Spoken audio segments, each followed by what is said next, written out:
segala barang-barang itu sudah berpindah dari tempatnya. Artinya jeda antara 18 sampai 21 itu kan jedanya tanggal 19 dan 20 ya teman-teman. Maka 2 hari inilah yang kemudian diusahakan oleh banyak yang terkait atau banyak yang terlibat itu. Assalamualaikum warahmatullahi wabarakatuh. Sehat selalu buat teman-teman semuanya tanpa terkecuali.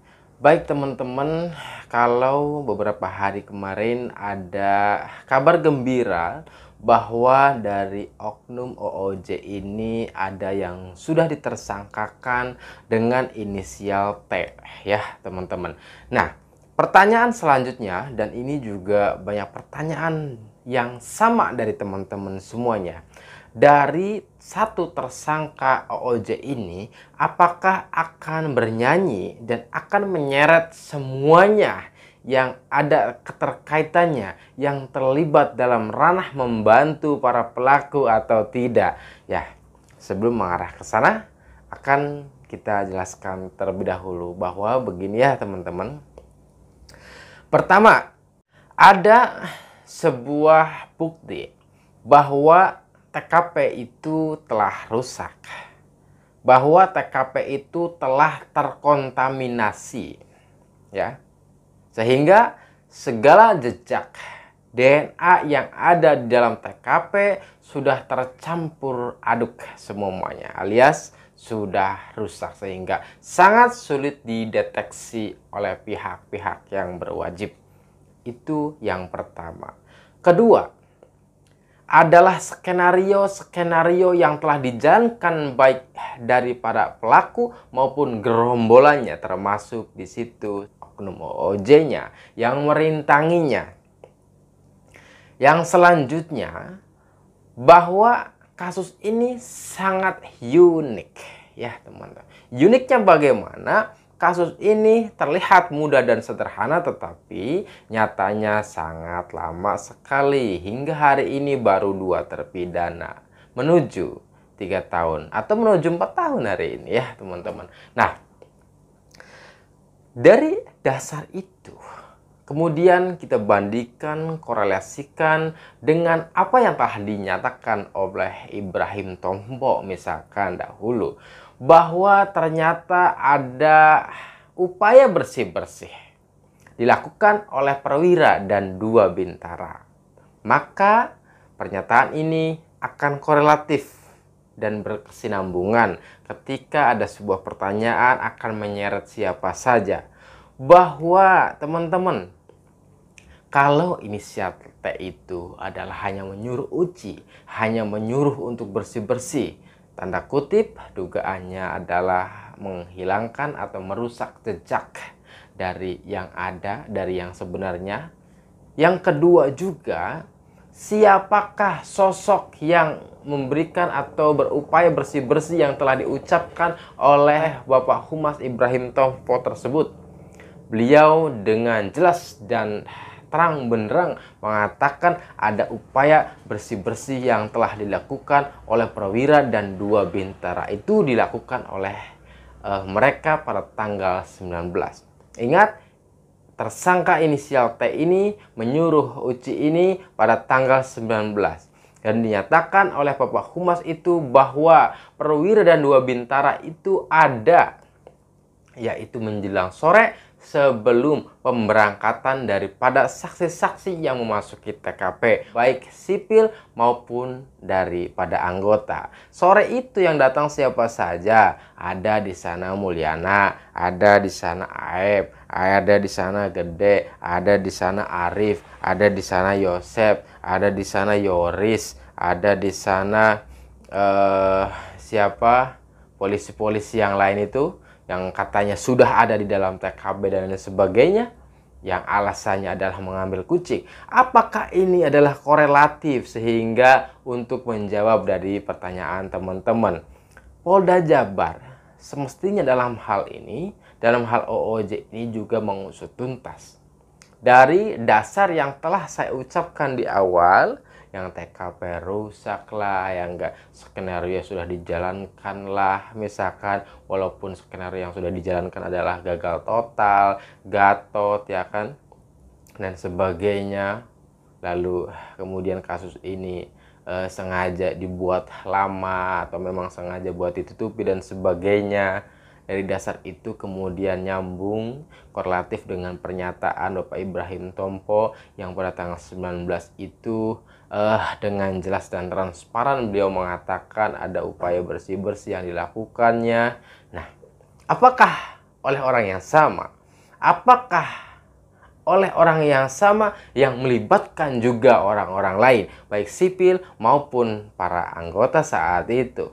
Tanggal 19 itu banyak orang yang masuk ya teman-teman, yang saya sebutkan di atas tadi. Apakah di antara mereka itu bagian dari yang terlibat atau bukan? Itu memang urusan polisi, urusan pihak yang berwajib, yang mempunyai hak prerogatif untuk mengatakan siapa namanya yang terlibat di dalam kasus OJ itu, siapa saja, baik itu sipil maupun oknumnya. Saya sendiri sebagai sipil memang tidak mempunyai hak prerogatif untuk mengatakan siapa yang terlibat. Tetapi saya setidaknya akan memberikan sebuah indikator-indikator yang ada berdasarkan fakta yang ada, berdasarkan fakta atau pemberitaan yang sudah tersebar dan lain sebagainya ya teman-teman. Ingat, pada tanggal 19 ya teman-teman, pada tanggal 18 itu kan sudah ada olah TKP yang pertama. Kalau sudah olah TKP pertama, maka foto-foto termasuk di dalamnya secara komprehensif, secara detail menyeluruh akan diambilnya oleh pihak olah TKP, salah satunya Pak Roni saat itu, lalu kemudian diserahkan saat itu kepada Polres ya, yang penyidik ya, yang terkait. Lalu kemudian pada tanggal 2021 ya, pihak Inafis Polda Jabar mendeteksi bahwa TKP sudah berubah dan TKP sudah rusak. Segala barang-barang itu sudah berpindah dari tempatnya. Artinya jeda antara 18 sampai 21 itu kan jedanya tanggal 19 dan 20 ya teman-teman. Maka 2 hari inilah yang kemudian diupayakan, diusahakan oleh banyak yang terkait atau banyak yang terlibat itu, oknum maupun sipilnya. Kita tidak sebutkan nama karena bukan hak prerogatif kita. Yang punya prerogatif adalah pihak yang berwajib.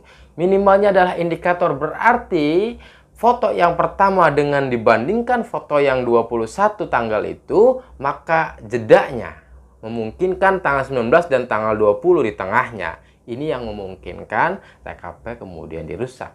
Wajar saja ketika TKP jejak DNA-nya hilang, kemudian darahnya sudah tercampur, kemudian darah yang melalui depan itu, teras depan itu ternyata ada yang sudah buram dan sebagainya, yang mengatakan itu adalah Ibu Beta ahli forensik, ternyata ada darah lewat depan dan sebagainya.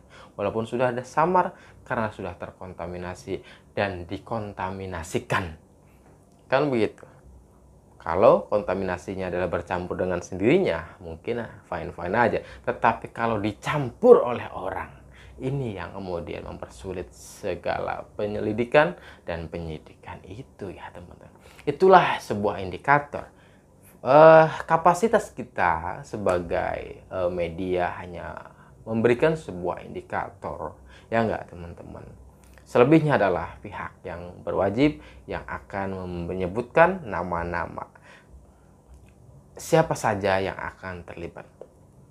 Yang jelas bahwa saya percaya pihak Polda Jabar akan menyebutkan kembali, akan mentersangkakan kembali. Ya teman-teman, ingat bahwa kita harus percaya yang lebih kejam atau setara kejamnya dengan para pelaku adalah orang yang merintangi. Karena orang yang merintangi juga adalah orang yang tidak menginginkan pelaku ini terbongkar. Karena orang yang merintangi juga adalah menginginkan kasus ini tertutup. Entah ada sebuah sogokan, entah ada sebuah iming-iming akan diberikan segala sesuatu dan sebagainya, sehingga kemudian si malakama baginya. Itulah sebuah fakta ya teman-teman. Sekali lagi, bahwa dari satu tersangka ini saya yakinnya akan menyeret semuanya. Akan menyeret siapa yang menghilangkan CCTV, siapa yang kemudian menghalang-halangi, siapa yang menyimpan itu data-data, kemudian hilangkan, petunjuk-petunjuk dihilangkan, jejak-jejak jari dihilangkan. Bahkan di awal juga teman-teman kalau masih ingat ya, itu juga dikatakan oleh Bapak Erdi Caniago yang mengatakan bahwa banpol itu tidak ada.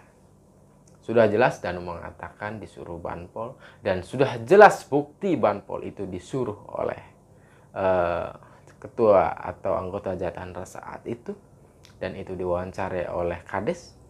Ternyata masih juga Bapak Erdi mengatakan banpol itu tidak ada. Kemudian ditafsirkan oleh kita semuanya, apakah banpol tidak ada itu karena dalam arti berdasarkan aturan yang ada, undang-undang memang tidak ada banpol. Ya, tetapi ada pekerja lepas saja ya. Nah, apakah yang dimaksud adalah itu? Apakah yang dimaksud adalah secara substansial bahwa banpol itu ada? Itu juga kan menjadi apa ya? Kontroversi di kalangan kita semua.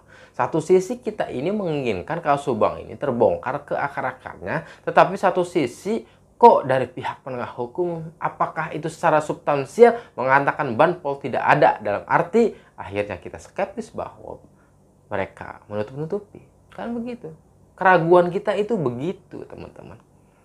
Mudah-mudahan berangkat dari banyak keraguan kita semuanya, sehingga kemudian aspirasi kita ini dimaktubkan, dicatat ya oleh para pihak yang berwajib, dan kemudian para pihak berwajib akan menseriusi lebih dalam bahwa kasus ini harus dibongkar seutuhnya, sedalam-dalamnya. Termasuk hal ini adalah kasus atau tersangka yang berinisial T ini harus dikenakan hukuman setimpal dan seberat-beratnya karena ini setara dengan pelaku kasus Subang, dan harus melibatkan banyak orang karena memang tadi indikatornya adalah tanggal 19, tanggal 20, sehingga harus polisi mendalami dan menyelidiki, menyidiki, dan bahkan mentersangkakan orang-orang yang lain yang satu komplotan untuk menutupi, merintangi kasus Subang ini ya teman-teman. Baik, itulah kita harap semua dilakukan secara progres yang baik, secara terbuka, secara inklusif, dan sebagainya. Terima kasih. Wassalamualaikum warahmatullahi wabarakatuh.